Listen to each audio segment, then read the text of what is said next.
الحمد للہ رب العالمین والصلاة والسلام علی سید المرسلین وخاتم النبیین وعلی آلہ واصحابہ اجمعین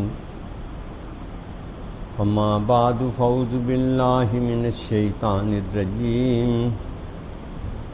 بسم اللہ الرحمن الرحیم بل قلوبهم فی غمرۃ من ھذا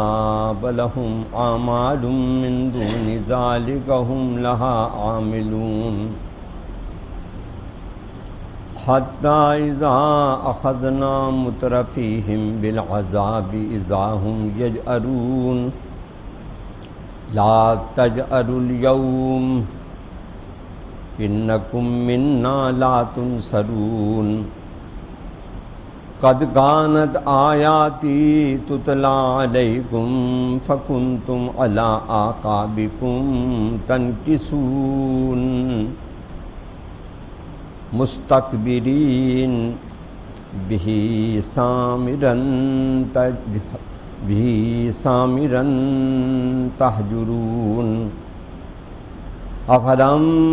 یدبروا القول ام جاءہم ما لم یات آباؤہم الاولین ام لم یعرفوا رسولہم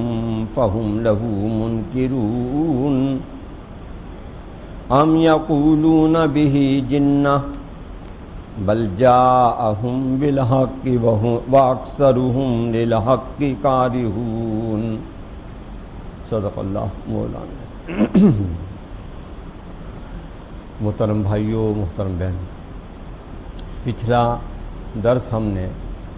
جو سلسلہ وار ہم سورہ المومنون سے پڑھ رہے ہیں 62ویں آیت پر مکمل کیا تھا، اور جن آیات پر گفتگو ہوئی تھی وہ آیت نمبر 54 سے شروع ہوئی، جس میں یہ بات بتائی گئی تھی کہ کیا یہ اس خیال میں اور اس گھمنڈ میں مبتلا ہیں کہ ہم اسی طرح انہیں مال اور اولاد سے مدد دیے جائیں گے اور یہ ان کی بھلائی کے کام میں لگے رہیں گے۔ انہیں شعور نہیں ہے اس بات کا۔ وہ لوگ جو اللہ سے ڈرتے ہوئے زندگی گزارتے ہیں، اللہ کی آیات پر ایمان لاتے ہیں، اس کے ساتھ کسی کو شریک نہیں کرتے، اور جو کچھ بھی دیتے ہیں اللہ کے راستے میں، مالی ہو، جانی ہو، زبانی ہو، جس قسم کی بھی خدمت ہو، کرتے ہوئے اللہ سے ڈرتے رہتے ہیں کہ کہیں یہ نامقبول نہ ہو جائے۔ یعنی دیتے بھی ہیں اور دے کے لرزتے بھی ہیں، اور یہ وہ لوگ ہیں جو بھلائی کی طرف سبقت کرنے والے ہیں، اور ہم کسی کو اس کی وسعت ظرف سے زیادہ تنگی نہیں دیتے۔ ہمارے پاس ایک کتاب ہے جس میں سب کچھ ریکارڈ ہو رہا ہے، کسی پر کوئی ظلم نہیں ہوگا، یہاں تک ہم نے پڑھا تھا۔ اور اس آخری آیت میں بہت غور و فکر کی ضرورت ہے کہ کسی کا یہ کہنا کہ یہ کام میں تو جی بہت ہی گناہ گار آدمی ہوں، میرے بس کا تو نہیں ہے، وہ تو بڑے اللہ والے لوگ ہیں جو نیک کام کرتے ہیں، تو گناہ گاروں ہی کو تو نیک اور اللہ والا بنانے کے لیے قرآن آیا۔ یہ آیا کس لیے؟ یہ قاتلوں، شرابیوں، بدکاروں، اپنی بیٹیوں کو زندہ دفن کرنے والوں کے زمانے میں نازل ہوا ہے۔ اس کے مخاطبین اول جو ہیں وہ پہلے لوگ جن کے سامنے، جنہیں آپ مشرکین مکہ، جہلائے عہد جہالت کے لوگ کہتے ہیں، انہی کے سامنے تو نازل ہو رہا ہے۔ اور وہ خلاصہ کائنات انہی کے سامنے انہی میں سے نکل کے آیا، جنہیں آپ کسی کو عشرہ مبشرہ کہتے ہیں، کسی کو اصحاب بدر و احد کہتے ہیں، کسی کو خلیفہ راشد کہتے ہیں۔ وہ کون لوگ تھے؟ کہاں سے آئے تھے؟ آسمان سے فرشتے اترے تھے؟ جس ماحول میں وہ تھے وہ ماحول اس سے بھی بدتر ماحول تھا۔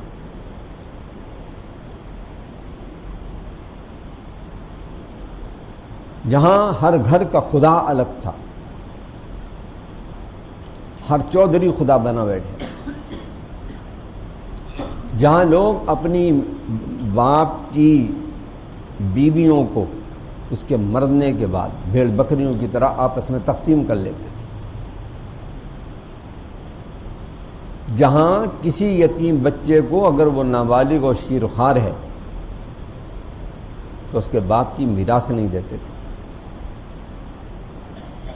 اور شاید میں نے پچھلے درس میں یہ بات آپ کو بتائی تھی کہ نبی صلی اللہ علیہ وسلم کے ابا جو کچھ چھوڑ کے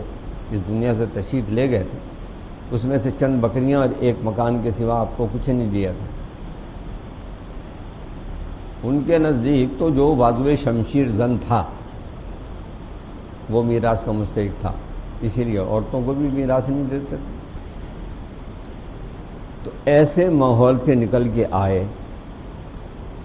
وہ کائنات کا خلاصہ ہیں وہ لوگ جنہیں ہم صحابہ اکرام کہتے ہیں۔ سارے اولیاء اللہ مل کے ایک چھوٹے سے چھوٹے صحابی کے برابر نہیں بنتے مرتبے میں، یعنی مراتب کا جو درجہ بندی شریعت کے مطابق قرآن و سنت کے مطابق، تو انبیاء کے بعد سب سے بڑا درجہ صحابہ، اور صحابہ میں بھی پھر سب سے بڑا درجہ السابقون الاولون کا، اور ان میں بھی سب سے بڑا درجہ اصحاب بدر و احد کا، اور ان سب میں بھی درجہ بلند عشرہ مبشرہ کا، خلفائے راشدین کا،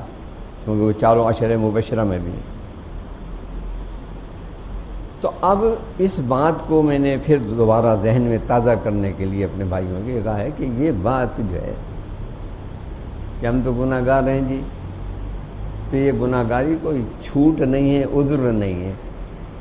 کہ ہم نیک نہیں بن سکتے صاحب۔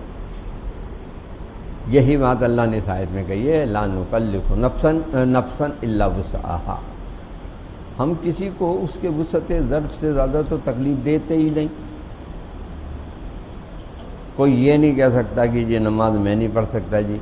روزہ میں نہیں رکھ سکتا جی، حج میں نہیں کر سکتا جی، زکوٰۃ میں نہیں دے سکتا جی، اللہ کے احکامات پر عمل میں نہیں کر سکتا جی، غصے سے باز میں نہیں آ سکتا جی، لڑائی جھگڑوں سے پرہیز میں نہیں کر سکتا جی، دشمنوں سے دشمنداری میں نہیں چھوڑ سکتا جی، قتل و خوریزی سے باز میں نہیں آ سکتا جی، مظلوموں کی حمایت میں نہیں کر سکتا جی۔ کیوں؟ دلیل کیا ہے تمہارے پاس؟ یہ تو مشرکین مکہ نے بھی نہیں کہا، تو لہٰذا یہ سارے شیطانی عذرات ہیں جو اس آیت نے بالکل رد کر دیے۔ اور اس آیت کو سورۃ البقرہ میں بھی اللہ تعالیٰ نے ارشاد فرما دیا، وہاں اس طرح کہا لا نکلف نفسا الا وسعہا لہا ما کسبت وعلیہا ما اکتسبت ربنا لا تؤاخذنا، پوری دعا پھر اس کے بعد میں